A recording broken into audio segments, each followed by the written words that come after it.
Hey everyone, it's Zack Beck. It seems like there's a new trend in finance every single day, promising people with the ability to get rich quickly. Whether we saw the GameStop stock go up to the moon and then immediately crash back down to earth, the volatility of Bitcoin, or now what we're seeing happening with NFTs, or these non-fungible tokens, these digital pieces of art that are promising people with the ability to purchase something unique and be able to flip it and sell it for a higher price down the line. And this is gaining a little bit of popularity because individuals such as Logan Paul, Mark Cuban, and even the NBA are getting behind this and selling these little pieces of art that are only native on your computer and you cannot actually have a physical form of them. So what I want to do in this video is break down in detail what these NFTs are, and most importantly how they could impact you directly, and the caution you or I should maintain when actually looking at something like this to make sure that we're making wise decisions in the present to help us achieve our financial goals in the future. So let's take our time, dive into the details, and jump into it right now.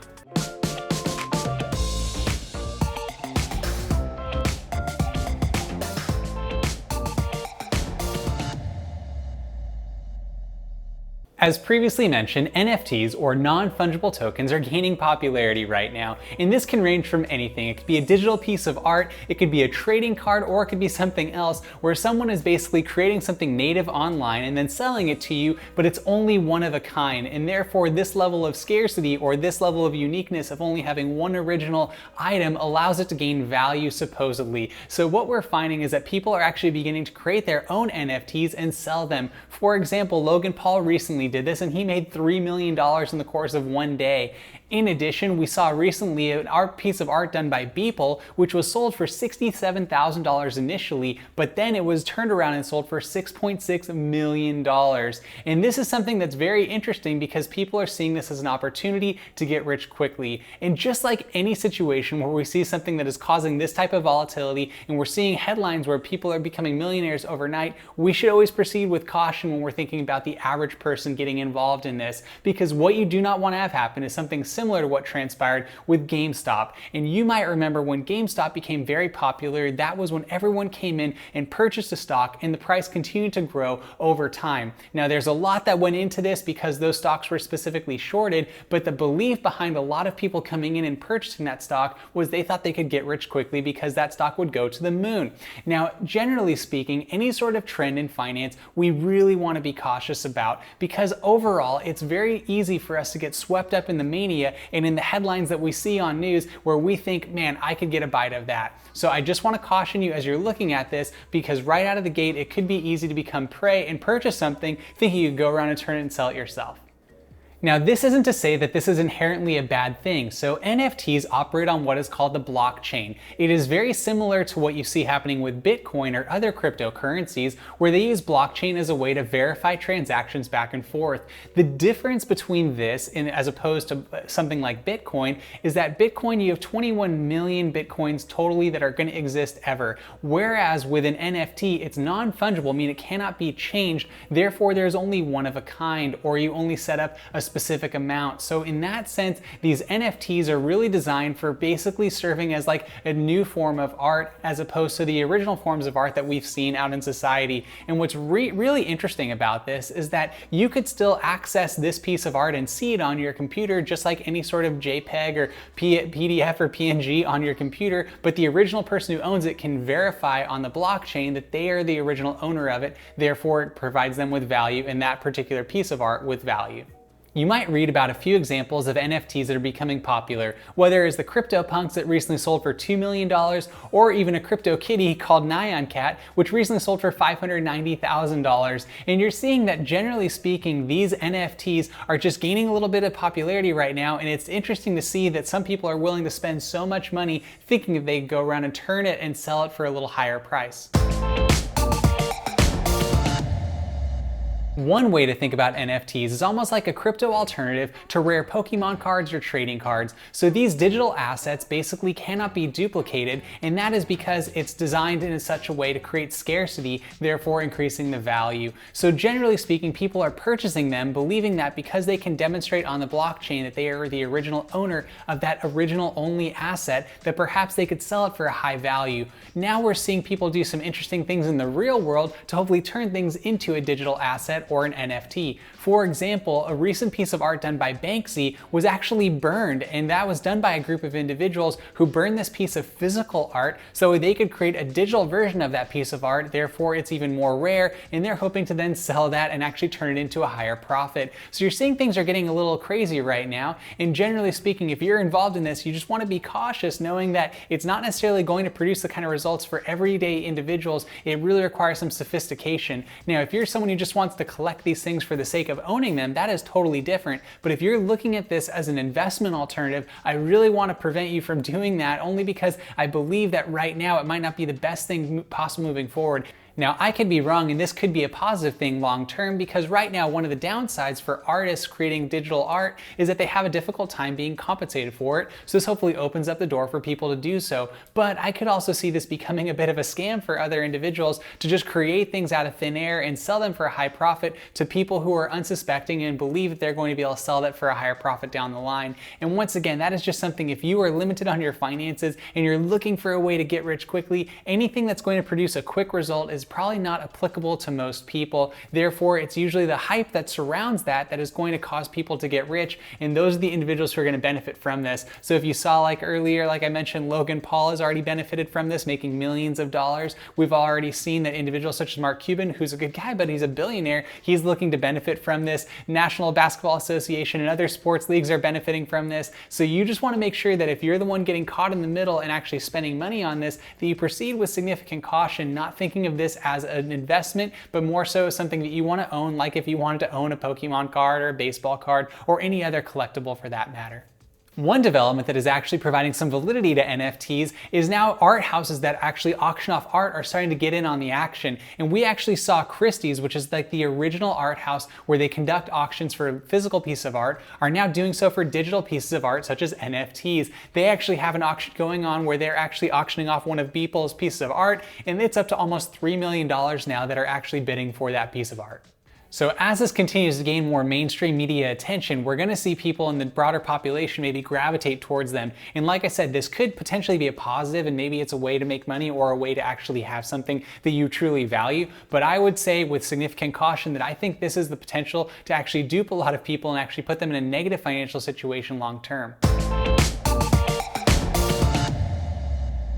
You might be asking yourself, what is causing these NFTs to become so popular right now? And I believe that it's not necessarily unique specifically to NFTs. I think it's the actual moment that we're living in at this present time. We just went through a very difficult last year due to the pandemic, where people were forced to stay at home, spend more time online, faced financial difficulty, perhaps had to deal with some sort of physical insecurity because of the illness or other things that really impacted them in a direct manner. And because of the financial insecurity we have long term, because of the new changing economy that we have, because of the differences that millennials and Gen Z are facing in comparison to the prior generations, we're in a situation right now where people are just trying to find a way to get ahead. So I empathize with individuals who are trying to find a way to make money, because I think that's a positive. Having money is a resource and a tool that you can use to have more time to allocate to things that you really are passionate about. But I think one of the downsides of this last year is that we have bought into this notion that it's very easy to get rich quickly, and that can happen for some individuals. But I believe what transpires most often is we read a headline, we see something online where some person or one individual got really rich really quickly, and we think we can replicate that, when we then don't factor into consideration that there are billions of people in the world, and the likelihood of us achieving that is really unlikely unless we have a little bit of strike of luck and maybe we make some financial decisions that really work well. But you look at this, like I said before, whether it was GameStop, where we thought everyone could go in, buy that stock and then send it to the moon and then sell and make a bunch of money, or with Bitcoin, where you think right now you can invest a bunch of money and make a bunch of money with Bitcoin. Not saying Bitcoin is a bad thing. Actually, cryptocurrencies long term is probably where things are heading, and I've made videos about that. But just saying, if you're doing so with the essence or the thought of getting rich, that necessarily isn't the right approach to take. And now what we're seeing with NFTs, people are doing the same thing, thinking that they're going to be able to purchase a digital asset, flip it and sell it for a higher amount. You know, it could work. So if it does, great for you. I'd be really happy for you if you're able to, turn that around and make that work for yourself. But I think that because of this moment we're living in right now, people are just a bit more, in a situation where they're wanting to find a quick fix to the problems that we're facing. And I believe that there might be some solutions out there that are quicker, but most of the issues we're dealing with are a bit more on the internal side, where we're trying to find a way to actually achieve our goals in life, whether that is a financial goal, a personal personal goal, a spiritual goal, a familial goal, a relational goal, whatever it is. And we're trying to find a way to do this by having more resources, which I believe is a good thing to be able to have more resources. But if we make the resources into the actual goal as opposed to what those resources provide us with to achieve, I think that's where we have a bit of a disconnect. That's why I really want to encourage people, and I've been talking about this for a long time, about the importance of having wise habits that you develop that you implement on a daily basis and just stick to them long term to help you move forward and achieve your long-term financial goals, but then you can live with balance and moderation in the present.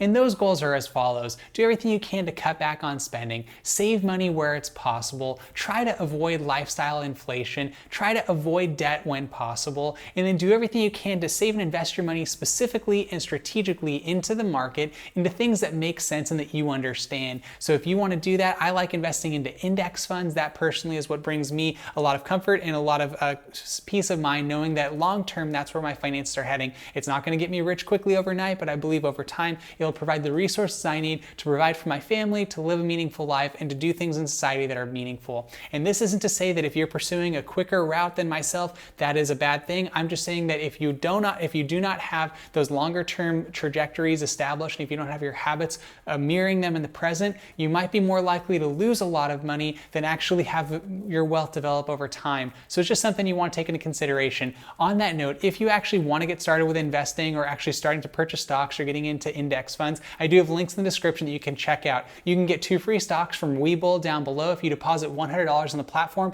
you'll get 2 free stocks worth up to $1,400. In addition, if you want 1 free stock from Robinhood, feel free to click the link below. You'll get a free stock and that'll get you started. Now that's if you want to go the individual stock route. If you want to go in more the longer term index fund ETF route, I put a link in the description for Wealthfront. You can get your first $500 managed for free by them if you click on that link, and that can get you started on a trajectory moving forward, and you can open up a Roth IRA and do other things that would help you long term and actually be able to move forward financially so you can achieve your goals.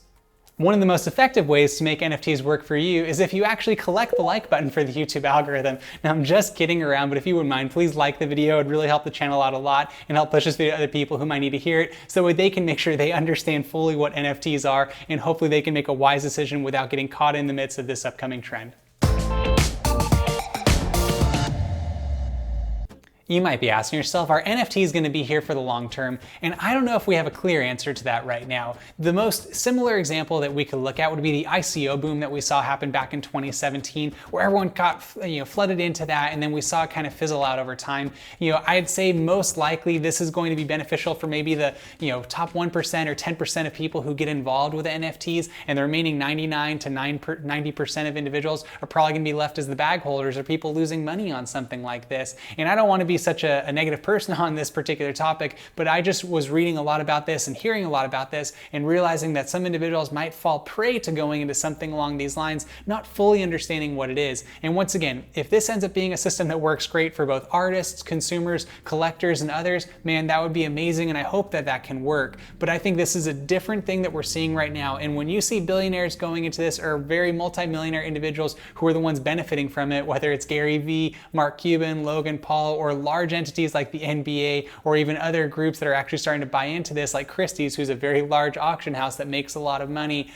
generally thinking that that is probably not going to be the best thing for the consumer or the everyday individual. And that's who I want to look out for, because personally I want you to be able to move forward and achieve your goals. And generally speaking, it would probably be better if you're investing your money strategically through a Roth IRA or a 401k, or just make sure that you're purchasing stocks that you understand and holding them long term so that it can build wealth over time with compound interest, and save your money elsewhere, and try to avoid the hype, avoid the different things that are causing people to get excited. Because generally speaking, if everyone's excited about something, you might want to be the person who is zigging while everyone else is zagging, because if you're just going with the flow of everyone else, you're probably going to end up in the same result, and not everyone can be wealthy, and not everyone can achieve these goals, because if everyone can, then no one can, because then we're all going to be the same. But if you can be different, and if you can actually stick to your path and make sure you're making wise decisions, I personally think that's what's going to lead you to a better result long term and help you achieve your goals. And I say that personally from experience. I generally try to avoid the trends out in society, generally try and do things different most of the time.